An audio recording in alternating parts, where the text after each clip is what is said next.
Ang intense ng mga kaganapan ngayon sa abot kamay na pangarap sapagkat ikakagulat ni Eric ang sasabihin sa kanya ng anak niyang si Justin.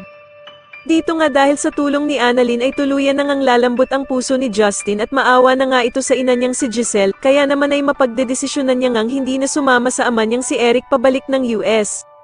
Samantala matapos ngang magbigay ng regalo na kwintas itong si Doc Lyndon kay Annalyn, ay hindi naman magpapatalo itong si Harry at magbibigay nga din ito ng regalo kay Annalyn. Matapos nga ang naging performance nila Annalyn at Justin, ay masusupresa itong si Annalyn dahil nga sa gagawing surprise message ni Harry habang nakasuot ito ng Santa Claus.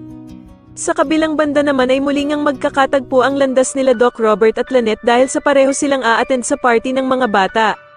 Manghihinayang naman itong si Doc Robert dahil sa hindi nga daw makikita ng ama niyang si Don Pepe ang kanyang mga apo, na sila Annalyn at Justin na magkasamang gumawa ng party.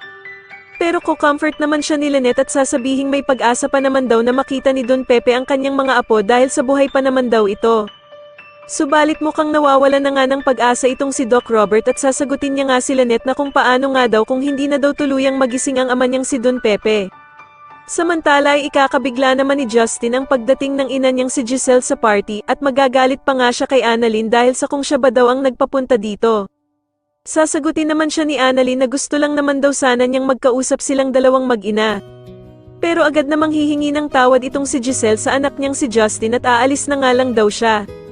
At dito nga habang papaalis si Giselle ay agad naman siyang pipigilan ni Justin at mukhang lalambot na nga ng tuluyan ang puso nito. Sa tingin nyo dito na nga kaya tuluyang magkaayos ang mag-inang sila Giselle at Justin, mas lalo na nga talagang nagiging exciting ang mga susunod na kaganapan kaya naman ay mas lalo pa nating abangan ang mas lalong gumigandang abot kamay na pangarap. Maraming salamat po sa inyong panonood at sana po ay masubscribe nyo ako. Maraming salamat po.